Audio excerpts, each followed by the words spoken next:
Orang kadang-kadang suka bilang, orang yang vegan atau vegetarian itu kurang gizi. Coba tanggapan dari Helga apa? Any comments kalau anak-anak sekarang zamannya bilang gitu? Aku udah 17 tahun vegetarian. Well, aku 7 tahun vegetarian, terus 10 tahun vegan.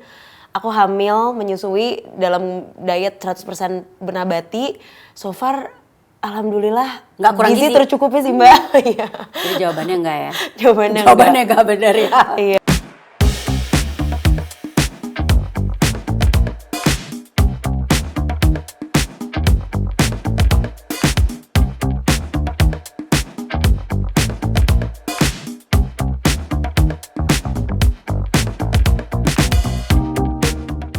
Moms, kita ketemu lagi di Moms Talk. Saya Novita Angie, editor in chief Mother and Beyond. Mau ngobrol-ngobrol nih sama Helga Angelina Cahyadi, mama dari Atlas ya. Dimana kita akan belajar banyak dan tahu banyak nih tentang vegan, vegetarian. Mungkin nanti ada selipan-selipan raw vegan. Nah, mendingan kita ngobrol langsung sama Helga. Apa kabar Helga? Baik, Mbak Angie, apa kabar? Aku baik. Sebelum aku nanya-nanya lebih lanjut, mungkin pertama-tama apa sih bedanya vegan, vegetarian, sama satu lagi ada tadi raw vegan. Oke. Jadi kalau vegetarian itu basically pola makan yang tidak makan daging. Vegetarian. Jadi vegetarian, jadi nggak makan daging merah, daging putih, ikan pun tidak makan. Tapi dia mengkonsumsi produk turunan hewan. Jadi contohnya susu. Sama telur. Itu sama madu. Itu vegetarian. Oke. Kalau vegan? Kalau vegan itu 100% berbasis tanaman atau nabati. Jadi nggak makan produk turunannya juga. Jadi susunya tuh susu alternatif, kayak susu nabati lah, kayak soy, oat. Terus nggak makan telur dan nggak makan honey, nggak makan. Madu juga enggak ya? Madu juga nggak. Tapi dia prinsipnya sangat mudah gizi seimbang karena makanannya bisa dimasak maupun raw. Nah, yang paling ekstrim itu yang sebenarnya aku sendiri nggak berani rekomen untuk orang umum yang nggak pakai nutritionist ya, adalah raw vegan. Nah, raw vegan itu tuh pola makannya 100% nabati tapi tidak dimasak. Jadi semuanya mentah. Artinya dia nggak bisa makan aneka kacang-kacangan yang adalah sumber protein Baru utama. kamu nanya kayak karedok, gado-gado gitu boleh? Enggak dong berarti? Karedoknya boleh, tapi kan bumbu kacang biasanya dimasak dulu nih Mbak. Ini berarti mentah. Ada sih karedok mentah, aku pernah makan by the way. Aku pernah beberapa kali makan raw vegan meals. Tapi untuk mendapat kayak protein nabati yang sumbernya kacang-kacangan jadi agak susah. Karena kan kita nggak mungkin makan kacang hijau mentah kan Mbak? Betul. Jadi garing. Oke, baik. Iya. Terjawab ya Momsnya, jadi tahu ya. Helga adalah seorang owner dari Burgreens. Burgreen itu apa sih? Mungkin bisa ceritain ke Moms juga. Boleh. Jadi Burgreens itu adalah restoran makanan sehat dan ramah lingkungan berbasis nabati. Jadi konsep kita plant-based adventure. Jadi orang tuh kayak datang berpetualang, makan, orang pikir makanan nabati itu sayur-sayuran dan buah-buahan saja kan. Nah, tapi kalau di Burgreens tuh kita olah jadi nasi padang, sate, ya kan, soto, juga ada tuh. Ada. Pokoknya makanan semua yang comfort food yang disukai kebanyakan orang, ada plant-based versionnya di Burgreens gitu. Pizza juga ada kan kalau salah? Pizza ada, tapi waktu itu limited time offering lah. Oke. Tapi ada dessert juga, ada cheesecake. Tapi kita semuanya bikin dari daging nabati dan keju nabati gitu. Wow, luar biasa. Nah, ini Helga ini juga luar biasa loh, Mom. Selain punya Burgreen ya bersama dengan suami tercinta, ada juga Why Me Noodles. Ada juga Green Rebel Foods. Mungkin bisa jelasin tuh. Iya. Apa itu loh? Yes, jadi kayak bisnisnya luar biasa loh. Itu sebenarnya waktu itu ekspansi kepepet Mbak. Kita kan restoran, terus kena pandemi, cabangku 10, waktu itu staff kita 200. Jadi waktu kita harus tutup selama 3 bulan, waktu itu kita harus mikir kan gimana caranya kita pivot supaya bisa tetap deliver produk ke konsumen. Dan waktu itu akhirnya Why Me hadir dan Green Rebel hadir. Jadi kalau Green Rebel itu sebenarnya daging nabati dan keju nabati dengan bahan-bahan alami dan cita rasa Asia. Jadi kita bikin kayak apa tuh? Rendang, sate marangi. Tapi bukan dari daging sapi? Bukan, kita bikinnya dari jamur shiitake sama kedelai non GMO. Tapi dia teksturnya, bentuknya, rasanya menyerupai daging sapi. Nah, cuma bonusnya nih buat orang-orang yang mungkin lagi misalnya diet untuk nurunin kolesterol atau ngurangin kalori, naikin serat. Ini tuh rasanya daging tapi mendapatkan benefit makan jamur yang tinggi serat dan kacang kedelai yang manfaatnya banyak banget lah, kayak baik untuk menurunkan resiko kesehatan kayak kanker, buat orang yang sakit jantung, diabetes itu juga aman, rendah lemak, rendah kalori, tinggi fiber gitu. Nah jadi Greenable Foods ini kita kerjasama sama restoran-restoran lain. Jadi jadi kita mensuplai daging nabati dan keju. Jadi kayak ke Starbucks, IKEA, Tulujur. Itu kalau Mbak datang ke sana ada menu plant based, itu daging dan kejunya kita yang supply. Kalau Waimi noodle is noodle, right? Kalau Waimi noodle itu instant superfood noodle. Jadi menu dia tuh mie-nya low gluten, terus 20% terbuat dari sayur-sayuran, dan tinggi protein. Jadi makan satu mie tapi kayak dapat protein dari egg, dari telur. Gitu. Lebih sehat dong. Lebih sehat, bener. Dan tanpa MSG, tanpa micin, tapi rasanya kayak pakai micin, Mbak. Wow, ini penting nih ya. Yang kita cari kan sebenarnya rasa, ya nggak sih? Yang begitu masuk di mulut kan yang pertama adalah rasa. Betul. Ya kan? Nah, kita tahu nih, semua usahanya Helga ini bisa dibilang sebenarnya ramah lingkungan, ya kan? Ini restoran yang dipakai juga, restorannya juga menggunakan sayuran-sayuran organik. Betul. Sejak kapan sih tertarik dengan hal-hal seperti ini dan cinta lingkungan seperti ini? Iya, kayaknya aku terpengaruh banget pas aku di Belanda deh. Jadi aku tinggal di Belanda buat kuliah. Terus waktu itu aku sebenarnya jadi kegiatanku waktu dating sama pacarku yang sekarang suamiku tuh adalah kita nonton dokumenter lingkungan, Mbak. Wow, positif sekali. Hemat ya dulu. Iya, jadi kayak nonton di rumah, terus habis itu masak sendiri gitu kan. Nah waktu itu kayaknya ada beberapa dokumenter lingkungan yang membuat aku sangat shock ya, karena aku baru ngerasa wah ternyata krisis iklim tuh krisis yang deket banget. Itu adalah kayak krisis yang bakal gede banget untuk generasi aku dan generasi anakku nanti. Dan tapi kayak orang-orang tuh nggak cukup banyak yang ngomongin dan berjuang untuk melawan krisis iklim. Jadi aku ngerasanya tuh kayak terpanggil. Dan waktu itu aku sadar banget kan banyak orang tuh kalau ngomongin perubahan iklim bilangnya dari segi transportasi kan, yuk kita naik sepeda gitu kan, naik public transport. Tapi pas aku nonton dokumenter ini dan aku baca jurnal, ternyata selain energi yang kayak renewable energy pasti kita tahu ya Mbak, pakai solar panel, ngurangin fossil fuel. Tapi ternyata yang paling penting itu transisi protein sistem ke arah nabati. Karena ternyata protein hewani itu sangat boros sumber daya alam dan sangat tinggi emisi. Dan ternyata kalau misalnya kita mengurangin emisi supaya Indonesia net zero nih Mbak di 2060, 60% dari sumber protein yang kita makan di Indonesia itu harus datang dari sumber nabati. Nah dari situ aku sama suamiku kayaknya merasa terpanggil sih. Jadi kita ngerasa sebenarnya tuh orang tuh banyak yang mau makan sehat. Banyak yang mau berbuat baik untuk lingkungan, apalagi orang Indonesia, kita bangsa paling dermawan loh Mbak. Udah 6 kali berturut-turut di dunia. Jadi orang-orangnya baik. Tapi kita tuh suka banget makanan. Kita suka makan enak. Apapun pasti ditutup dengan makanan. Mau orang lagi sedih, orang lagi senang, apa juga makan. Benar. Dan memang makanan Indonesia enak-enak banget. Setuju. Nah jadi kita mikir kayaknya kalau kita ngomong ke orang, oke, kita harus makan tahu tempe untuk menyelamatkan bumi. Memang benar, kita bisa makan tahu tempe menyelamatkan bumi. Tapi kayaknya orang Indonesia nggak puas makan tahu tempe doang. Iya benar. Bener kan? Kita kan ada sate, ada rendang, ada soto, soto Betawi gitu ya.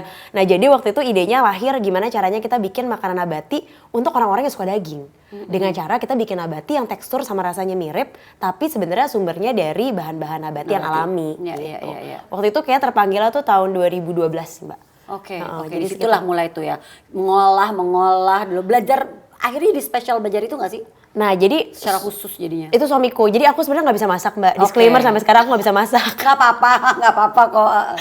Nah tapi suamiku itu memang dia hobinya masak. Dia sebenarnya backgroundnya finance dan nutrition. Tapi di habis itu dia suka banget masak dan masakannya enak banget. Dia suka masakin seluruh anak Indonesia yang ngekos gitu di Belanda waktu itu.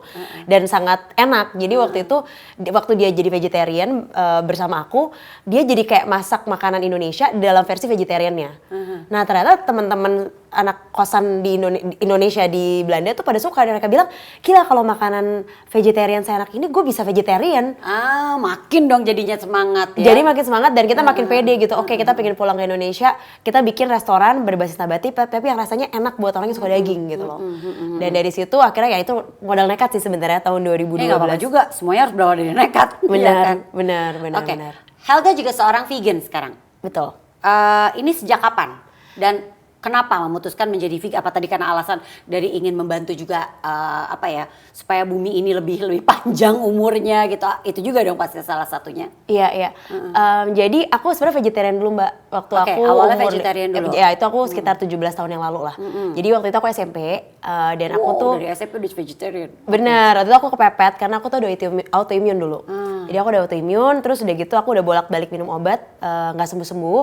Terus aku baca beberapa buku yang merekomendasikan pola makan vegetarian yang alami. Oke. Nah dari situ aku berbasis buku, coba 2 tahun autoimunku sembuh total sampai nggak pernah kambuh. Dan asma juga, ada sinus juga. Pokoknya aku dulu penyakitan lah waktu aku kecil. Abis memutuskan jadi vegetarian? 2 tahun prosesnya sampai sembuh total nggak pernah kambuh lagi.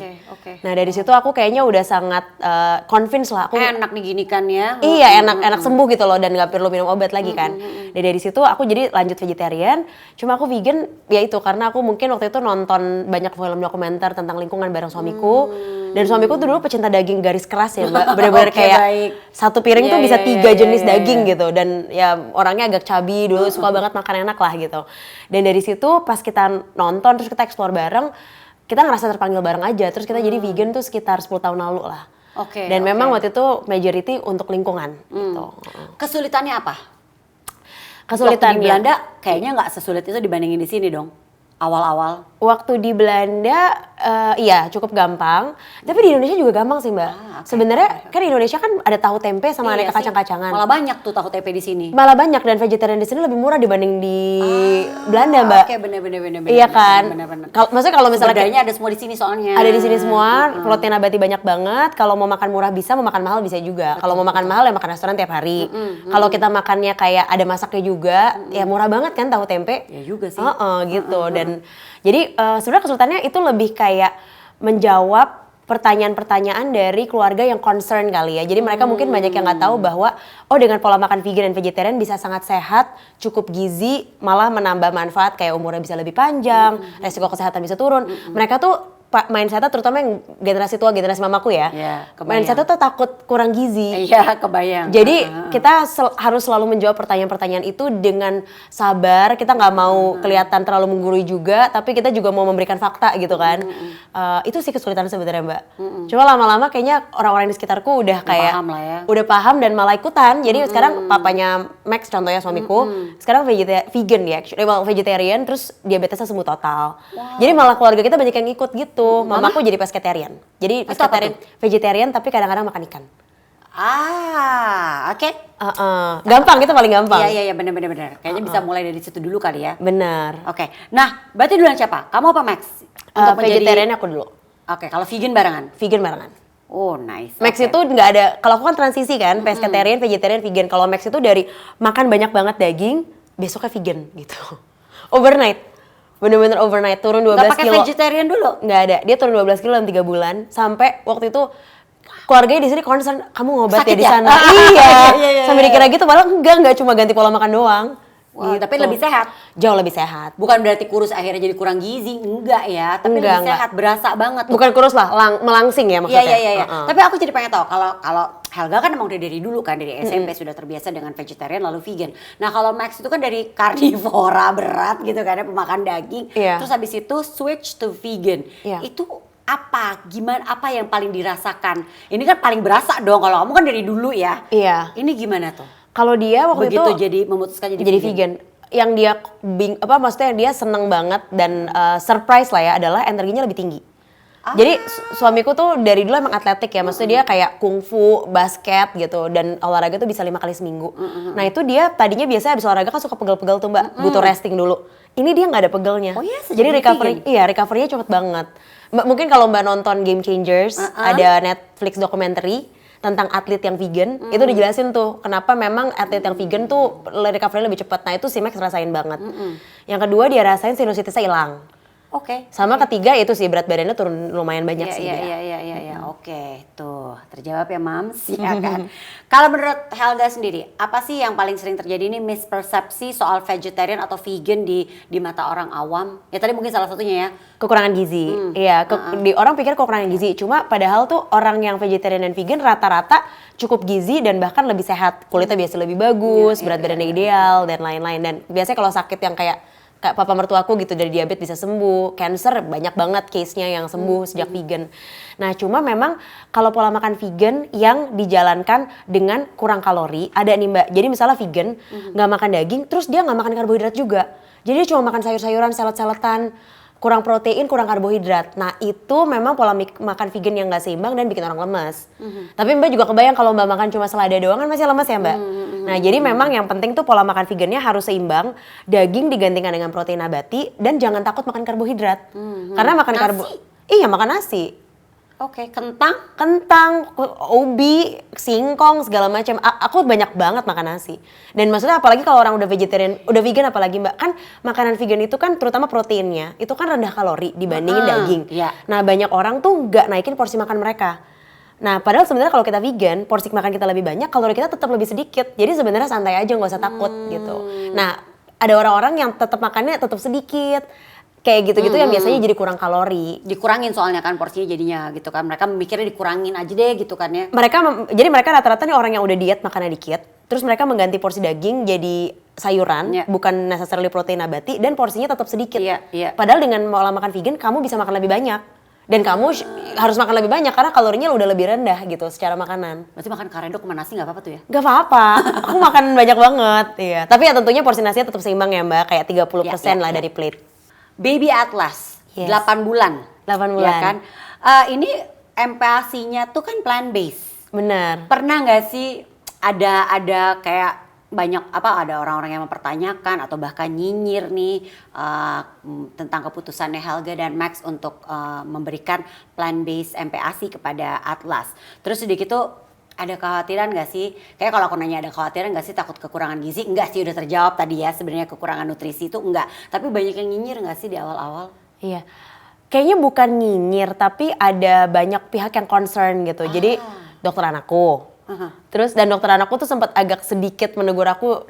Tapi pas aku tanya emang concernnya apa gitu kan. Dia bilang anak kecil itu penting banget asam amino lengkap. Terus aku bilang tapi kan aku kasih produk soya. Soy kan asam amino essentialnya lengkap. Terus udah gitu, tapi itu kan bioavailability-nya rendah. Terus aku bilang, tapi kan aku kasih tempe, udah difermentasi, bioavailability-nya tinggi. Saya tidak mau berdebat gitu. Pokoknya saya tidak pernah bekerja dengan ibu vegan. Jadi kamu harus cari dokter gizi yang ngerti gizi bayi vegan. Dan itu menurut aku advice yang baik. Jadi aku actually konsultasi sama dokter gizi yang anaknya vegan. Gitu. Dan waktu itu, jujur aku ada khawatiran sih Mbak Inji. Jadi pun aku udah ngejalanin 17 tahun, tapi buat bayi sendiri kayaknya takut gitu, ada rasa kayak aduh gue karena semua orang bilang ini nggak possible, kayaknya jadi nervous juga. Tapi abis itu aku konsultasi sama dokter gizi anak yang memang spesialis gizi vegan, anaknya sehat banget dan dia udah bekerja dengan banyak orang dan dia ngasih tips yang sangat praktikal. Ya udah, jadi aku pede abis itu. Nah gini dong Mams, jangan sok pinter sendiri. Kan banyak kan yang enggak, aku mau jalanin gini tanpa berkonsultasi dengan expertnya. Nah ini yang dilakukan Helga ini luar biasa nih. Maksudnya pada dasarnya Helga juga punya nih ilmu-ilmunya, basic-basicnya. Tapi Helga tetap aja konsultasi kepada dokter spesialis, waktu itu spesialis gizi anak ya kan. Atas saran juga dari dokter anak. Emang ini yang paling penting dilakukan sih Mams, biar kita tuh nggak salah. Kan akhirnya banyak yang salah, kejadiannya malah jadi malnutrisi. Bahkan kita tahu juga ada kejadian yang sampai merenggut nyawa gitu kan. Ini yang bahaya. Jadi memang penting juga untuk kita dari pengalaman seperti yang tadi Helga ceritakan, kita berkonsultasi juga kepada expert atau kepada ahlinya. Yang waktu itu dilakukan Helga adalah ke dokter spesialis gizi anak. Ya, dan yang ngerti gizi nabati karena nggak banyak yang ngerti. Betul. Nah itu dia tugas kita nih untuk nyari, ya bener. Kan? Cakep, aku suka banget dia. Oke, jadi pengen tahu MPASI untuk baby plant based ini untuk atau yang bisa dibilang vegan atau vegetarian ini seperti apa sih? Sarapannya Atlas deh. Oke. Jadi ASI masih terus ya? ASI terus, iya. Dan memang penting kalau misalnya apalagi anak yang mau vegan, penting untuk disusui selama mungkin. Karena kan protein hewani penting buat anak. Itu benar. Tapi kalau anak vegan protein hewaninya kan dari susu ibu, gitu. Nah jadi penting banget lah untuk selalu dia terus dikasih ASI gitu. Kalau aku sendiri, jadi sebenarnya konsep complete meal yang 4 bintang itu sama juga sih Mbak. Jadi kita perlu ngasih ada karbohidrat, ada protein, terus ada sayur atau buah dan lemak. Jadi itu semua komponennya harus ada.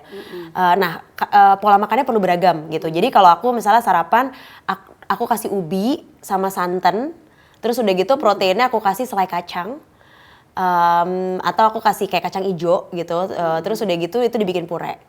Nah, jadi santan atau air susu lah, biasanya susu ibu ya, maksudnya IC gitu. Jadi aku suka kasih.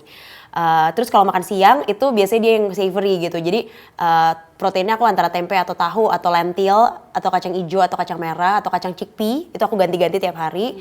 Karbohidratnya bisa kayak kentang, nasi, ubi atau singkong atau labu. Terus udah gitu sayurnya juga ganti-ganti Mbak, kayak brokoli, cauliflower, wortel, Biar ganti-ganti. nggak bosan soalnya Biar kan. nggak bosan bener. Sama lemaknya aku tuh antara santan, tahini, VCO, jadi minyak kelapa murni sama olive oil. Wow. Itu juga aku ganti-ganti aja tiap hari. Wow. Gitu. Keren. Tapi ini kan tetap dipantau terus kan, maksudnya tetap konsultasi sama dokter masih tetap dilanjutkan. Tetap tumbuh kembang aku tiap bulan cek untuk ngecek berat badan sama tinggi kan. Iya. Terus udah gitu aku pokoknya kayak tiap aku ada concern aku pasti konsul ke dokter gizi anakku. Kan kadang-kadang anak ada GTM ya Mbak Iya dong, contohnya. iya dong. Iya anakku pernah 3 hari GTM gara-gara sakit turun 200 gram. Nampak numbuh gigi segala macam kan ya. Bener, nah itu aku langsung konsul ke dokter gizi anakku. Oke. Nah, tips nih dari Helga nih buat para moms yang memulai gaya hidup sehat, mungkin diawali dari mana dulu nih? Apakah aku mau langsung vegan gitu? Jangan kali, atau gimana, nggak tahu nih menurut Helga gimana? Iya, jadi sebenarnya gini, pola makan aku tuh sebagai vegan, aku nggak selalu ngajak semua orang harus jadi vegan sih. Cuma kita tahu bahwa pola makan yang sehat itu adalah pola makan yang minimum 90% kalorinya datang dari sumber nabati alami. Jadi sebenarnya cara kita untuk makan lebih sehat dan lebih ramah lingkungan, sebenarnya kan manfaatnya makan nabati itu buat lingkungan bagus banget. Mungkin bisa dimulai dengan 3 hari seminggu itu kita going plant based, jadi makan makanan nabati. Nah kemarin tuh ada riset Mbak, menarik banget. Seluruh orang di dunia, kalau kita cuma makan seminggu aja, 2 hari kita meatless tanpa daging hewan, kita ganti dengan protein nabati, itu kita bisa nurunin emisi karbon sebanyak total aviation industry. Jadi industri penerbangan. Oh, wow. Hanya 2 hari seminggu. Tapi itu kalau global. Jadi aku biasanya ngajaknya yuk 3 hari. Start small dulu lah. Start small ya, kayak 3 hari atau misalnya tiap makan siang plant based, makan malamnya fleksibel. Nah itu tuh ada term yang namanya flexitarian Mbak. Flexible vegetarian. Dan itu menurut aku cocok banget sama orang Indonesia. Karena orang Indonesia tuh nenek moyang kita flexitarian loh Mbak.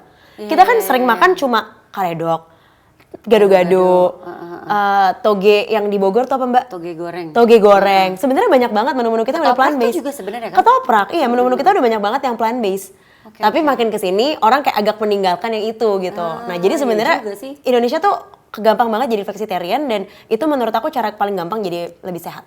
Iya loh kalau dipikir-pikir banyak loh menu plant based-nya orang Indonesia urap. Urap, iya. Ya kan? Terus kalau misalnya di NTT, aku juga baru tahu dari mbakku, dia makan bubur pakai kacang hijau dibikin bubur asin gitu. Sarapan. Iya. Bisa. Mulai dari situ aja dulu. Dan Indonesia sebenarnya mudah banget ya. Mudah dan banget. Dan nggak mahal ternyata. Lebih Tidak mudah mahal. di sini. Oke, sebagai penutup, gimana caranya Helga nih, cara sederhana dan mudah mengajarkan Atlas untuk peduli lingkungan? Aku mulai dengan makanan, ya kan. Terus di rumahku kan ada kebiasaan memang kita memilah sampah, terus kita mengkompos sampah organik, terus yang non organik kita pilah, terus kita bawa ke bank sampah 3 minggu sekali. Aku libatin Atlas sih di situ. Walaupun meskipun anakku 8 bulan kan masih bayi ya Mbak.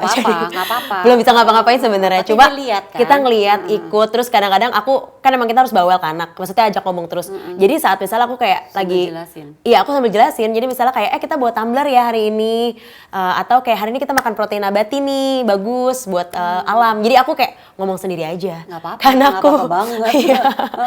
Gitu. Oke, wow. Luar biasa ya, kita jadi paham nih kalau buat moms yang mungkin mau mencoba menjadi vegetarian, gak usah ekstrim dulu. Mungkin bisa tadi coba dari Flexitarian. Dimana ya dimulai dari yang mungkin dari 1 meal dulu deh. Per hari. 1 hari, per harinya 1 meal kita ganti yang vegetarian. Yes. Lalu nanti mungkin bisa nambah jadi seminggu sekali, 2 minggu sekali, 3 minggu sekali. Bahkan tahu-tahu bisa keterusan. Benar. Dicoba dulu pelan-pelan ya. Helga, thank you so much udah sharing, udah mau Thank you, ngobrol-ngobrol di Maggie. sini. Dan juga nanti moms bisa melihat cerita-cerita tentang Helga bersama dengan Baby Atlas ya. Sudah foto bersama dengan Baby Atlas di website Mother and Beyond. Sekali lagi thank you Helga. Thank you, Sehat Maggie. selalu. Sama-sama. Dan juga thank you buat moms yang sudah menyaksikan Moms Talk edisi kali ini. Sampai jumpa moms. Thank you.